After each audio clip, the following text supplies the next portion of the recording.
Bonjour les CM2, aujourd'hui on est parti sur la structuration du passé simple. On va se concentrer sur les verbes du premier groupe pour cette première séance, d'accord? Alors justement pour la leçon, je vous invite à voir ou revoir donc cette vidéo, d'accord? J'ai rajouté une autre vidéo, donc celle-ci si vous avez regardé celle de la semaine dernière, celle-ci c'est une nouvelle sur Dailymotion, d'accord? Vous avez à disposition dans le Google Drive la carte mentale, d'accord? Je ne l'ai pas mis dans ce document ici parce qu'elle était trop grande, ça n'allait pas. La carte mentale, bien sûr, elle reprend tout. Là, dans ce document, j'ai mis que le premier groupe, ok? Et pareil pour les vidéos, il y a un petit peu tout dedans, hein, d'accord? Il n'y a pas que le premier groupe. On commence avec une explication sur l'utilisation du passé simple et les terminaisons. Quelques verbes, quelques exemples à connaître, à mémoriser, d'accord? Après, le fonctionnement en soi, il n'est pas si compliqué que ça. Tout en sachant que nous, ce qu'on utilise le plus dans les récits, c'est les troisièmes personnes, donc il, elle, on, ou il au pluriel, elle au pluriel. Et aussi dans les récits, on utilise je, d'accord? Après, les autres pronoms personnels, on les utilise moins dans les récits.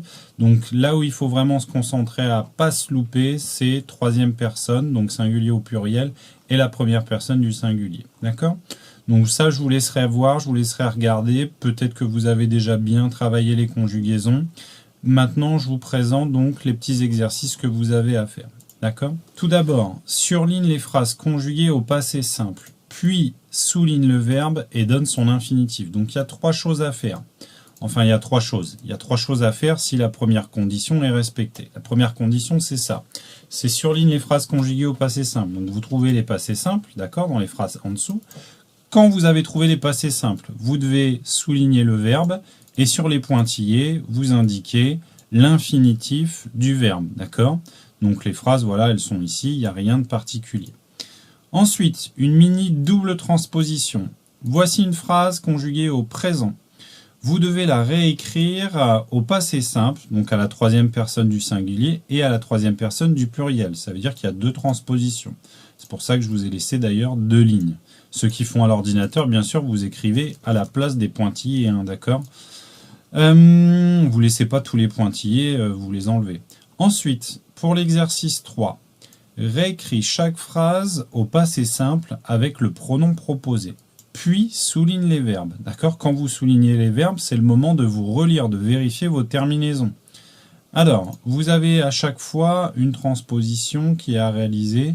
Et bien souvent, si vous avez repéré, c'est que on a la troisième personne, exemple du pluriel, et il faut transformer en troisième personne du singulier. Ou alors c'est l'inverse, c'est la troisième personne du singulier, on s'en va vers la troisième personne du pluriel. Et enfin, il nous reste donc l'exercice 4. Alors l'exercice 4, c'est, voilà, normalement c'est une transposition qu'on aurait dû faire en exercice du jour, mais je voulais intégrer dans cette structuration parce que c'est toujours intéressant, voilà, de varier les plaisirs, bien entendu, puisque là vous pouvez voir que dans ce texte, il n'y a pas que des verbes du premier groupe, d'accord? Le garçon courut après les poules, sauta dans le pré. Donc déjà, dans cette première phrase, vous avez deux verbes. Un qui est donc du premier groupe et un qui ne l'est pas, d'accord? Donc faites bien attention quand vous repérez ça. Après, à l'oreille, vous allez vite entendre les différences puisque le sujet, c'est le garçon, donc on retrouve toujours les mêmes sonorités qui permettent justement d'identifier facilement les verbes. Il arriva près du fossé, il voulut se pencher doucement, mais il glissa et tomba la tête la première dans l'eau. Il essaya de remonter, mais il ne put pas, il cria de toutes ses forces. Donc voilà, à vous de transposer le texte. Si vous faites à l'ordinateur ou sur la tablette, n'oubliez pas d'enlever les pointillés, ça vous facilitera la vie, d'accord? Ceux qui ont la possibilité d'imprimer, allez-y. Et ceux qui doivent tout recopier, je vous souhaite bon courage, mais je dis quand même bon courage à tout le monde. Bien entendu, quand c'est fait, vous m'envoyez tout ça, et on se retrouve bientôt pour une prochaine vidéo. Allez, à bientôt!